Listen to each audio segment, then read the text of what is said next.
I am in this house to pursue the interest of the people I do represent.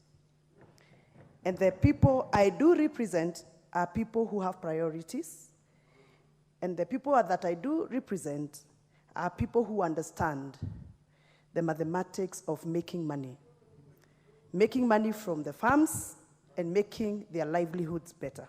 Mr. Speaker, the spirit behind this bill was to dignify the way we live, was to make housing affordable, and make housing accessible, in line with the Kenyan Constitution, Article 43.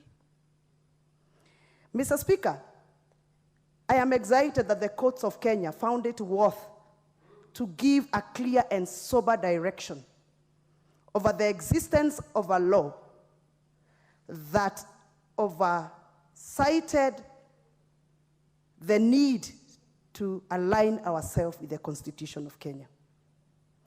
Mr. Speaker, when I speak about dignity, you can only be dignified if you are living in a house that the community where you live in appreciate as a home. A home where your in-laws can come in, can enjoy a cup of tea, can enjoy a cup of music, can enjoy a cup of uji, and get an opportunity to enjoy sunlight. I do not expect that this block of flats that we are proposing we are going to construct in our homesteads are going to dignify our community lives. In fact, they are going to defranchise the cultural setups in our backyards. I cannot imagine my mother-in-law coming to my house in a 6th floor block and live opposite another neighbor who doesn't speak her vernacular and expect her to feel comfortable in such a setting if really you want to dignify me and dignify my people. We cannot come here to purport that we are dignifying people,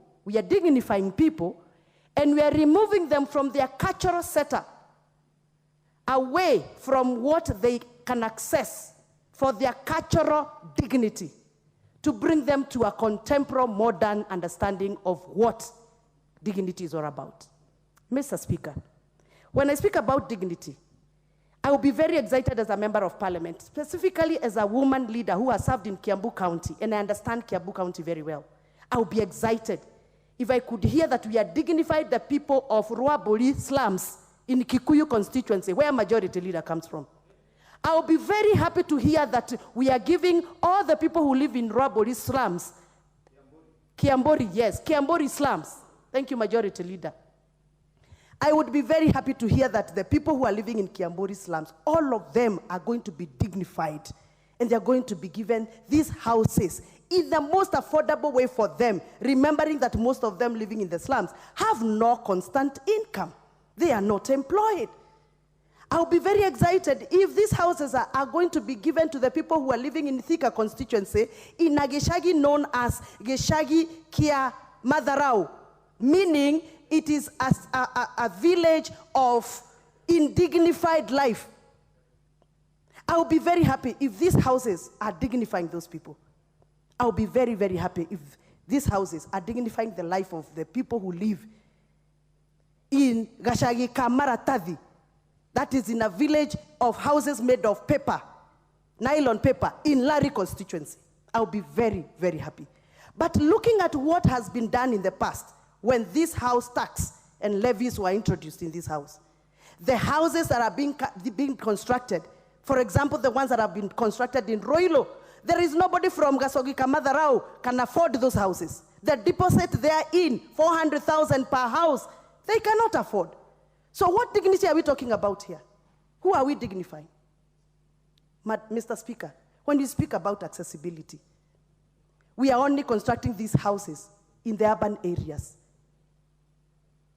How accessible are these houses going to be to the people who live in extreme corner of my constituency, for example, the people who live in Madhaja village in Gedega constituency of Githunguri County, sub-county? If we actually do the houses in Githunguri town, for example, how accessible are we going to align ourselves within the constitution? Because this is the spirit of the constitution. That is why I am opposing this bill. Actually, this bill, according to me, should not be called the Affordable Housing Bill 2023.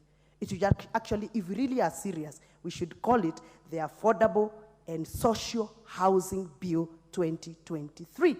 And the social means accommodating those people living in the nylon papers houses, like I have explained, because that is the spirit of the Constitution. So I am happy because I have put in amendments. I hope those amendments are going to be considered on the floor of this House so that my contributions and my thoughts and other people's thoughts who are thinking like I am thinking can be put in place. Mr. Speaker, when I speak about affordability, I do not think that the concept of stone and cement is what is affordable to my voters. I do not think that the concept of cement and stones and concrete is what is affordable to somebody in Turkana. Why can't we then, if you are calling them affordable, use the most affordable materials that are available in the villages?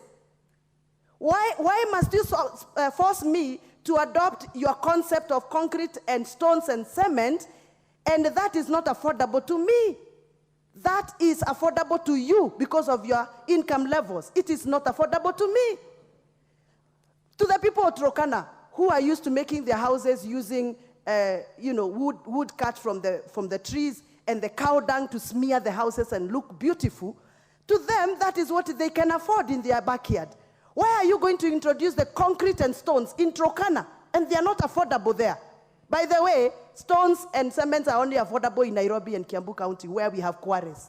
You go to the coastal part of region, in the coast region, there are no stones. Why are they designing for houses to use stones from Darugo quarries in Kiambu County? And trucks have to come to leave Thika or Roiro to go all the way to deliver stones in Kwale County, for example. Isn't it this a business model for some people? So that is why I am opposing this bill. I have put my amendments on the floor. I hope they are going to be considered. One minute, Honorable Muchomba. What's out of order, Honorable? Bye.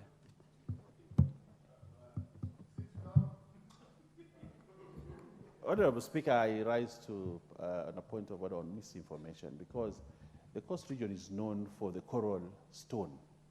And a lot of the houses in the coast are actually built on stone, coral stone. That's one of the most precious stones that is used for building. To say that the people of the coast actually enjoy staying in mud houses, they don't have building materials. We have. My constituency is a place called Tezo. Mombasa has been built by the stones from Tezo. It is a quarrying area. Better stones than those are thicker. Kwale itself has one of the best coral reef with the best coral stones. So what's out of order? Shoba is a very well-informed person, but she should not distort facts. Okay. She should not distort facts and misinform people. We have very good building stones. And our houses, almost every house in Kilifi now is built. Thank you, the Honorable Baya. I think the Honorable Member is... Mr. Speaker, I think the Honorable, my friend, wanted to inform me, but he did not request me for permission to be informed, because I don't think I was out of order. So next time, don't misuse the standing orders. Mr. Speaker, as I conclude, allow me to address the issue of land. I still would want to understand that this bill, because I've read it, it has not addressed how the government of Kenya is taking up public land. The legal framework around taking over pieces of land in our backyards is something that's still not addressed by this bill. No wonder I am not supporting it. You cannot come to my county and my sub-county and purport to take over public land to construct houses, land that was alienated for some project that serves the community. For example, in Gathoni constituency, there is a proposal to take up land that was supposed to be used for our Mau Mau veteran memorial activities and cultural activities. And there is a lot of coercion happening so that that community can lose that land to affordable housing. I still feel this is not right. There is no right. No. Allow her 30 seconds to finalize.